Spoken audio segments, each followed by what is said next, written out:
Hello friends, আমি সায়ন। শুরু করছি নতুন একটি গল্প, রক্তমুখী নীলা। এই গল্পটির সমস্ত ঘটনা কাল্পনিক, এর সঙ্গে বাস্তবের কোনো মিল নেই, শুধুমাত্র এন্টারটেনমেন্টের জন্য ব্যবহার করা হয়েছে। চলুন শুরু করা যাক নতুন একটি গল্প, রক্তমুখী নীলা। তখন আমি কলকাতা একটা সফটওয়্যার ইঞ্জিনিয়ারিংতে কাজ করি। এই সফটওয়্যার কোম্পানিতে জব করি। আমার সিনিয়র তন্ময়বাবু সবসময় বলতেন, এই সায়ন, এক কাজ কর না, একটা দিন সময় করে বা পুজোর ছুটিতে যদি আসছিস আমাদের আলিপুর দুয়ারে, তা ওখান থেকে একটু গরুমারা, একটু অভয়ারণ্য, একটু হাসিমারা, একটু মা ভাগনা পাহাড়, এগুলো তোদের ঘোরাতাম। আসলে আমি তো একা মানুষ, বা আমার সঙ্গে থাকি, বা আমারও বয়স হয়েছে, বিয়ে থাতা করিনিস, তোদের সব বলেছি। আয় না একদিন, এলে তোদেরকে বেশ ঘুরিয়ে দেবো। শোন না, তুই একা নয়, তুই আর পরিমল দুজনেই আসিস, কেমন? উনি সবসময় বলতেন যে ওখানে যেতে, মানে আলিপুরদুয়ারে ওনার বাড়িতে যেতে, ওখান থেকে আমাদেরকে বেশ ট্যুর করিয়ে দেবে। আর বলতেন ওখানে একটা পাহাড় আছে, যেটাকে টিলা বলে অনেকে। সেই পাহাড়টির নাম রক্তমুখী পাহাড়। সেই পাহাড়টিতে নাকি একসময় নীলা পাথর পাওয়া যেত, যার কারণে প্রচলন আছে যে রক্তমুখী নীলা। একটা সময় মানুষ ওখানে যেত বেড়াতে, কিন্তু এখন আর কেউ যায় না। তার কারণ যে যায়, সারাদিন ঘুরলে কী হবে, রাতে বাড়িতে ফিরে তার মুখ থেকে রক্ত উঠে সে নাকি মারা যায়। এগুলো উনি আমাদের বারবার বলতেন। আমরা তর্কের ছলে এগুলো হেসে উড়িয়ে দিতাম, বলতাম তোমার ওই অজুবি গল্পগুলো রাখো তো। সেই মতো উনি আর বেশি জেদাজেদি করতেন না, কিন্তু একটা কথা উনি বলতেন যে একবার আসিস আমাদের ওখানে। সে বছর তো পুজোর ছুটিতে আমি আর পরিমল বেরিয়ে পড়লাম আলিপুরদুয়ার যাওয়ার জন্যে। শিয়ালদা থেকে টিকিট কনফার্ম করলাম, চেপে বসলাম তিস্তা তোষা এক্সপ্রেসে। তখন দুপুর 1:40 গাড়িটা ছাড়ে শিয়ালদা থেকেই। ট্রেনে বসলাম আমি আর পরিমল, আমরা যাব আলিপুরদুয়ার। না, বিশেষ কিছু নয়, কিছু খাবার জলের বোতল আর কিছু শুকনো খাবার, রুটি তরকারি, এইসবগুলো নিয়ে আমরা বসে পড়লাম তিস্তা তোষা এক্সপ্রেসে। গাড়ি তখন সাইরেন দিল এবং বাঁশি বাজিয়ে শিয়ালদা থেকে গাড়িটা ছেড়েও দিল। আমরা বেরিয়ে পড়লাম আলিপুরদুয়ার যাওয়ার উদ্দেশ্যে তপন বাবুর বাড়িতে। গাড়ি তখন ফুল পিটে চলছে, রামপুরহাট পেরিয়ে গাড়িটা এগিয়ে চলেছে আলিপুরদুয়ার যাওয়ার উদ্দেশ্যে। সেই মতো আমি আর পরিমল দুজনের মধ্যে গল্প গুজব করছি। পাশের সিটে বসে থাকা এক বিহারী বাবু আমাদেরকে দেখে তাকিয়ে প্রশ্ন করলেন, আরে বাবু, কোথায় যাবেন আপনারা? আমি পরিষ্কার বুঝতে পারলাম ভদ্রলোক বিহারি, তাই বাংলা বলছে একটু কষ্ট করে। আমি বললাম, আমরা যাব আলিপুরদুয়ার আমার এক বন্ধুর বাড়িতে। ওখান থেকে আমরা রক্তমুখী নীলা এই পাহাড়টাতেও বেড়াতে যাব এবং হাসিমারা, গরুমারা অভয়ারণ্য এইসব দেখবো আর কি, মিরিক, সব জায়গা ঘুরবো। আমাদের পুজোর ছুটি পেয়েছি, 7 দিনের ছুটি। বিহারীবাবু একটু বড় বড় চোখ করে কিছুক্ষণ তাকিয়ে থাকলো আমাদের দিকে। তারা বলল, আয় বাবু, যেখানে যাবেন যান, হাসিমারা যান, গরুমারা যান, অভয়ারণ্য যান, মিরিক যান, সব জায়গায় ঘুরেন বাবু, কোনো কথা নয়। এগুলোর জন্য আমি আপনাদেরকে বারণ করবো না, কিন্তু বাবু আর রক্তমুখী নীলা, ওই যে পাহাড়ের বাত করছেন না, ও জায়গায় আপনারা যাবেন না বাবু। ও জায়গাটা বহুত খতরনাক, খুব ভয়ঙ্কর জায়গা আছে বাবু। পাশে বসে থাকা পরিমল উত্তর দিল, এমন কথা বলেন না আপনারা, যেন আমরা যেন ভূতের মুখে বা বাঘের মুখে পড়তে যাচ্ছি। আরে মশাই, যাচ্ছি তো বেড়াতে, তা আপনি এত ভয় দেখাচ্ছেন কেন? আপনি কি জানেন ওই পাহাড় সম্বন্ধে? আপনি শুনলে দেখতে মনে হচ্ছে আপনি বিহারি, তা বিহারের ব্যাপারটা বলুন। আপনি আলিপুরদুয়ারের কথা আপনি কি জানেন? শোনেন বাবু, আপনি এখন বাচ্চা আছেন বটে, আমি বিহারি হতে পারি, আলিপুরদুয়ারে আমি খুব ছোট থেকে আছি, ওখানেই আমি এখন বাড়ি, বউ বাচ্চা নিয়ে আমি ওখানেই বসবাস করি। ওই রক্তমুখী নীলা ওই পাহাড়টিতে একটা সময় মানুষ যেত বটে, কিন্তু মধ্যখানে দুটো গোষ্ঠীর সংঘর্ষ হয় ওই পাহাড়টাকে নিয়ে। এক গোষ্ঠী বলে এই পাহাড়টা আমাদের এলাকায়, আর এক ব্যক্তি বলে ওই পাহাড়টি আমাদের এলাকায়। এই নিয়ে সংঘর্ষ হয়, সেই সংঘর্ষে অনেক মানুষের প্রাণ যায়। সেখান থেকে ওই পাহাড়টি রক্তে ভিজে গেছিল, আর ওই পাহাড়ে যারা যায় তারা কেউ বেঁচে ফিরে আসে না। সেই মতো ওই পাহাড়ে যাবেন না বাবু। এই কথা শুনে পরিমল তো হেসেই ফার্স্ট, আমারও হাসি পাচ্ছিল। আমি হাসিটা একটু চেপে রেখে বললাম, কিরে তুই হাসছিস কেন? পরিমল বলল, দাদা হাসবো না কি করবো বলো, এইসব কিছু আজগবি মানুষ এমন এমন গল্প বলে, আমরা এমন এমন জিনিস লুকিয়ে বেড়ায় যাদের জন্যে কিছু পর্যটক ঘুরতে গিয়েও ভয় পায়। আচ্ছা বলো দাদা, যদি এরকম ভয় দেখায় ওখানে কেউ যাবে না? কেউ ওখানে দোকানদারগুলো আছে, হোটেলগুলো আছে, তারা বলতো কি খেয়ে বাঁচবে? হ্যাঁ সে কথাও ঠিক, কিন্তু দেখ একটা মানুষ কথা বলছে আর তুই উপহাস করছিস, এটা তো ঠিক নয়, এটা ভালো জিনিস নয়। এক দু কথা বলতে বলতে এদিক সেদিক করতে প্রায় ভোর হয়ে এলো। সারা রাত ট্রেন জার্নি করতে করতে কখন যে একটু ঘুমিয়ে পড়েছিলাম জানি না। সকাল হতেই দেখি পাশে বিহারিটাও নেই। ট্রেন থেকে নেমে পড়লাম, আলিপুরদুয়ার এসে গেছে। তখন সকাল 8টা বাজে। ওখান থেকে গাড়িতে করে আমরা পৌঁছে গেলাম তপনবাবুর বাড়িতে। তপনবাবুর বাড়িতে গিয়ে দেখি দরজাটা ভেতর থেকে খিল দেওয়া। দরজায় টোকা দিলাম। তপনবাবু জানেই না যে আমরা এখানে চলে এসেছি বা আসতে পারি। দরজা খুলে তো উনি অবাক। উনি বললেন, আরে বাবা, এ কি দেখছি আমি সকালবেলা? আরে সায়ন, পরিমল, তোরা এসেছিস এইখানে? বাবা তোরা এসেছিস, আমার কত দিনের আশা তোদেরকে আমি একটু এলাকাটা ঘুরে দেখাবো। আমি যে কি খুশি ভাই, আমি যে কি খুশি। চল চল চল ভেতর চল, ভেতর চল, এই বাবার সঙ্গে পরিচয় করে দিই। বাবা বাবা। হ্যাঁ বলো তপন, কিছু বলবে? কেউ এসেছে নাকি? হ্যাঁ বাবা, দেখো কলকাতা থেকে আমার দুই বন্ধু এসেছে, এই পরিমল আর শ্যামল। ওই সায়ন আর পরিমল এসেছে, এদের সঙ্গে পরিচয় করে দিচ্ছি। আচ্ছা আচ্ছা ঠিক আছে, এত ব্যস্ত হওয়ার কি আছে? এসেছে যখন ওদেরকে বসতে দাও। ওরা সারা রাত ট্রেন জার্নি করেছে, ওদের একটু চাটা তো খেতে বললো বাবা। সেই মতো আমরা তপনবাবুর বাড়িতে বসে চা বিস্কিট খেলাম। আর সারাদিন ট্রেনে জার্নি করার জন্যে প্রচণ্ড ঘুম পাচ্ছিল পরিমলের। পরিমল বলল, হ্যাঁ দাদা একটু ঘুম পাচ্ছে একটু। এই কথাটা শেষ হওয়ার আগেই তপনবাবু বললেন, আরে ঘুম পাচ্ছে যখন ঘুমিয়ে পড়ে। শোন না সায়ন, তুই আর পরিমল ওই সাইডের খাটে গিয়ে ঘুমিয়ে পড়। সন্ধেবেলা আমরা বেরিয়ে পড়বো না তো, হ্যাঁ বেড়াতে বেরিয়ে যাব। আজকেরে বেশ অনেক রাত পর্যন্ত ঘুরবো জানিস। আমি আর পরিমল শুয়ে পড়লাম। বিকেল 4টের দিকে ঘুম ভাঙলো পরিমল আর আমার। ঘুম থেকে উঠে বসলাম ডাইনিং টেবিলে। আমাদের জন্যে খাবার রেডি করাই ছিল। আমরা ভাত ডাল আর মাছের তরকারি দিয়ে বেশ ঝাঁকিয়ে খেলাম।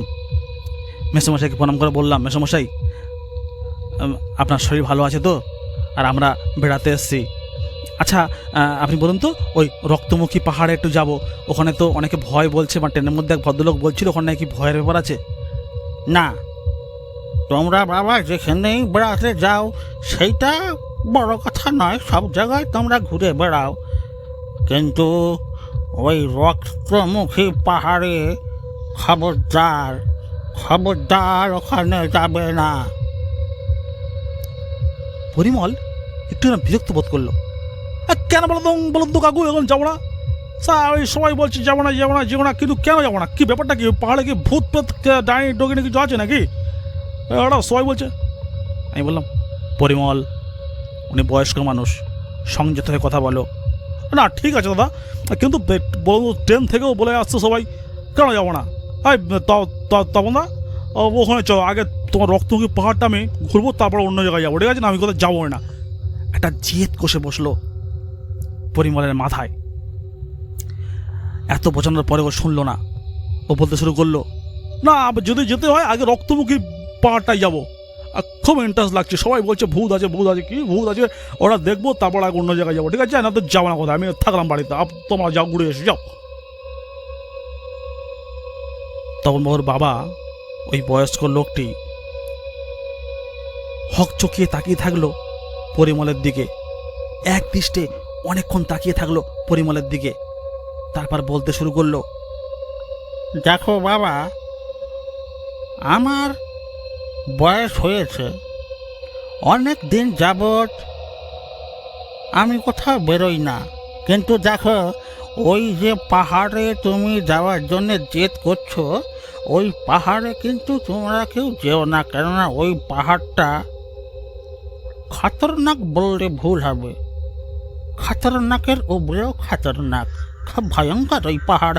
ওই পাহাড়ে একটা সময়তে দুটো গোষ্ঠীর মধ্যে সংঘর্ষ হয়েছিল, তাতে দুটো গোষ্ঠীর দুটো গ্রামের মানুষ, বাচ্চা থেকে বুড়ো আর বউ থেকে মেয়ে, কেউ বাঁচেনি, সব ওই পাহাড়ের ঝামেলার মধ্যে পড়ে ওই পাহাড়েতে খুনোখুনি করে কাটাকাটি করে একে অপরের গলা কেটে দেয় এবং রক্তে ভেসে যায় ওই পাহাড়।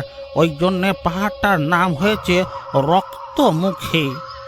নীলাটা পাথরের নাম, যেটা পাথরকেই বলা হয়, আর এখানকার সব পাহাড়ই তো বাবা পাথরের তৈরি, শুধু রক্তে ভেসে যাওয়ার জন্যে ওই পাহাড়টিকে বলা হয় রক্তমুখী পাহাড়।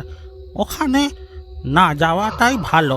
এখন তোমাদের জোয়ান বয়স, তোমরা আমার কথা শুনবে বা কেন?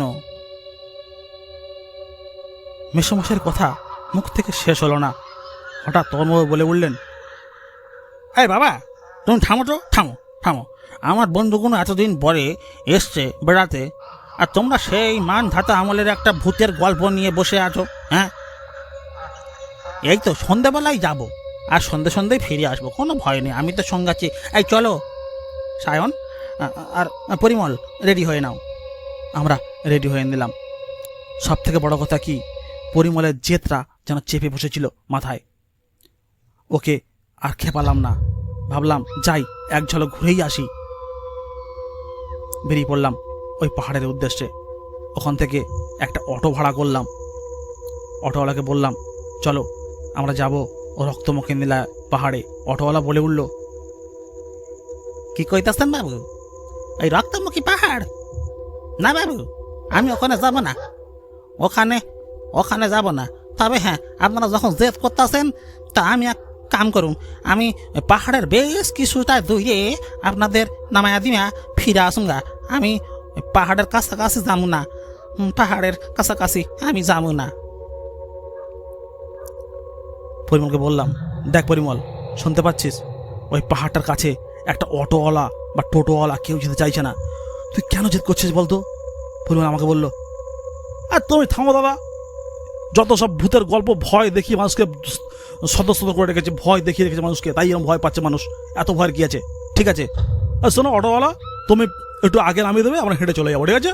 তুমি অনেক চিন্তা করো না।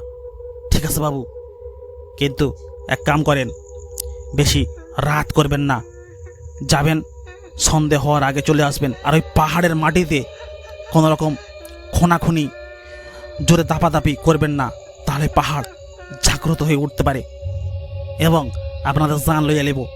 কেন পাহাড়ের গল্প তো শুনেছেন, ওই পাহাড়ের গল্পটা খুবই ভয়ঙ্কর আছে বাবু। আমাগো দেশে এমন পাহাড় আমি দেখি নাই আর শুনি নাই। কেমন?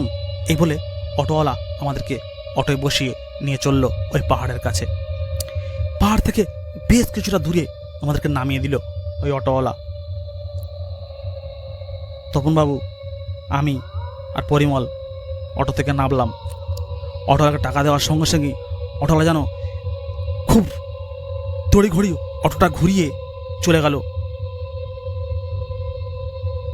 আরে আমরা ফিরবো কিসে? এই তপন বাবু, আমরা ফিরবো কিসে?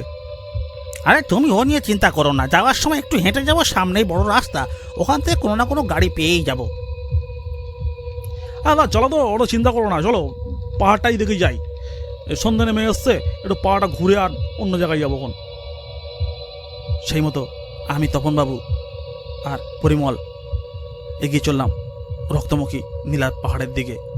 ওই পাহাড়ে উঠেই দেখলাম বিশাল বালি স্তূপ, মাঝে মধ্যে বড় বড় টিলা, বালি পাথরের চাই এইসব পাহাড়ে পড়ে আছে। একটা আধখণ্ড চাঁদ উঠেছে আকাশে, চাঁদ আলোটা এসে পড়েছে ওই রক্তমুখী পাহাড়ের ওপরে। পাহাড়টা যেন বালির সঙ্গে আর চাঁদের আলো পড়ে ঝিকমিক ঝিকমিক করছে। উফ, কি সুন্দর একটা দৃশ্য, মন ভরে যাওয়ার মতো। এমন সময় পরিমল বলে উঠল, বলো দাদা, এই যে এসছি, এই যে পাহাড়ে ঘুরছি, এটা কি কোনো ভয়ের ব্যাপার আছে বলো তো, বলো। আমি তখন পাহাড়ের বেশ কিছু বালি হাত দিয়ে খুঁড়বো, ইচ্ছা হচ্ছে খুব, নরম বালি তো, একটু খুঁড়ি। তখন বাবু বারণ করলো, শোনো শোনো পরিমল, এসছি ঘুরছি ঘুরো, এখানে খোঁড়াখুড়ি করো না, যেহেতু একটা খারাপ প্রবাদ আছে তো, সেই মতো এইসব জায়গায় খোঁড়াখুড়ি করো না ভাই, বারণ করছি। আর তুমি থামো দাদা, এখানে তুমি আমার অবশ্যই বস নয়, এখানে তুমি আমার বন্ধু, আর আমার বন্ধু বান্ধব এসে একটু ঘুরবো খুঁড়বো। এই বলে পরিমল বালির চড়ে দু তিনটে পায়ের লাথি মেরে গুল্লে দিয়ে খনন করার চেষ্টা করলো, হাত দিয়ে খুঁড়তে শুরু করলো, হাত পা দিয়ে যেন পাহাড়ের বুকটা চিপতে শুরু করলো। ওই পরিমল এত বিভৎসভাবে বালি খুঁড়তে শুরু করলো, হঠাৎ যেন পাহাড়ের পরিবেশটাই পাল্টে গেল। কোথায় গেল সেই চাঁদের আলো? চাঁদের আলোটা আর দেখতে পাচ্ছি না, একখণ্ড কালো মেঘ গিয়ে যেন ঢেকে দিয়েছে চাঁদটাকে। চাঁদের আলোটা পুরো ঢেকে গেছে। কি সর্বনাশ! চারিদিকে শালবনী পাহাড়, শাল গাছ শাল গাছ, মধ্যখানটা এই পাহাড়টি, আর কেউ করে দেখতে পাচ্ছি না। ধীরে ধীরে একটা কনকনে ঠান্ডা হাওয়া বইতে শুরু করলো। গাছের মচমচানি আওয়াজ, শুকনো পাতাগুলো যেন উড়ে উড়ে পড়ছে খড়মড় খড়মড় করে। আমি পরিমলকে বললাম, পরিমল চলো, অনেক হয়েছে, আর না, এবার ফিরে যাবো। পরিমল বললো, আরে দাদা এই তো এলাম, একটু হাওয়া উঠেছে, একটু মেঘ করেছে, এটা ভয় পাওয়ার কি আছে, ওরকম ব্যাপার না, ঠিক আছে, একটু আনন্দ করি। পরিমল যেন নাছড় বান্ধা জেদ করছে আমাদের সঙ্গে। রীতিমতো পাহাড়ের মধ্যে গর্ত খুঁড়তে খুঁড়তে গলা পর্যন্ত ঢুকে গেছে পরিমল। ওকে বারণ করছি, উঠে আয়, চল চলে যাই। পরিমল বলল, দাদা আমি যে জায়গাটায় এসছি এটাই তো আমার আসল জায়গা। তার মানে পরিমল, তোমার গলার আওয়াজ চেঞ্জ হয়ে এরম হলো কেন? আর তুমি এই ধরনের কথা বলছো কেন? চলো ওঠো, চলো এখনই ফিরে যাবো আমরা। আমার সঙ্গে সঙ্গে তপনবাবু বলল, এই পরিমল, চলো বাড়ি যাই। আর তুমি এরমভাবে কথা বলছো কেন আমাদের সঙ্গে? একটা বাজে রিয়েট করছো, চলো চলো ফিরে যাই, বাড়ি চলে যাবো, চলো, আবার কালকের বেরোবো খন। পরিমল বলল, না, কালকে রে নয়, আজকে রে। তোদের পরিমল কে? তোদের পরিমল দেখ, দেখ আমি কে। হালকা আবছা অন্ধকারে তাকিয়ে দেখি একটা নরকঙ্কাল পরিমলের কোনো অস্তিত্ব নেই ওখানে। দূরে দাঁড়িয়ে কে যেন কাঁদছে আর বলছে, দাদা এখান থেকে পালিয়ে চলো, আমাকে এরা মেরে ফেলেছে, তোমরা পালিয়ে যাও। এ তো পরিমলের গলা। তাহলে কি পরিমল বেঁচে নেই? কি এটা? প্রশ্ন করলাম, কে আপনি? আর আমাদের বন্ধু পরিমল কোথায়? সে বলে উঠল, খুব খুব গর্ব না, হ্যাঁ, খুব খুব গর্ব, খুব তোদের ওই পরিমল পরিমল ওর খুব গর্ব, ওর খুব গর্ব। দূর থেকে একটা কান্নার আওয়াজও ভেসে আসছে। খুব গর্ব, ও আমার বুক চিরেছে। এই এই রক্তমুখী পাহাড়টা আমার বুক, আমার শরীর। আমার এখানে কয়েকশো আত্মা বসবাস করি, আমার বুক চিরেছে ও, তাই ওকে চিরেছি। আর তোরা যদি বেশি উল্টো পাল্টা করিস, এই গর্তের মধ্যে তোদেরকেও ঢুকিয়ে দেবো। এই বলে লোকটি আমার দিকে ধাওয়া করলো। বিশাল পা পর্যন্ত লম্বা চুল, বিরাট গায়ে দেহ, গায়ে একটু মাংস নেই, পুরোটাই কঙ্কাল, ছুটে আসছে আমাদের দিকে। আমি আর তপন বাবু প্রাণ বাঁচাতে মারলাম ওখান থেকে দৌড়। সঙ্গে সঙ্গে পাহাড়ের এরিয়া থেকে বেরিয়ে আসতে ঝড়ও থেমে গেলাম। দেখলাম প্রচুর সুন্দর আকাশের জ্যোৎস্না, কিন্তু পাশে আর পরিমলটা নেই। আর পরিষ্কার বুঝতে পারলাম পাহাড় এরিয়ার মধ্যে ঢোকার জন্যে পরিমলের মৃত্যু ঘটেছে। পরিমল আর বেঁচে নেই। রক্তমুখী নীলা পাহাড় আজও বেঁচে আছে, এবং যে যায় সে আর ফিরে আসে না। ওই পাহাড়ে না যাওয়াটাই ভালো ছিল আমাদের সবার। আজ আমি বন্ধুকে হারিয়েছি। হ্যালো ফ্রেন্ডস, আমি সায়ন। এতক্ষণ শুনলেন রক্তমুখী নীলা। যদি ভালো লেগে থাকে তো শেয়ার করবেন, লাইক করবেন, কমেন্ট করবেন। ধন্যবাদ, নমস্কার।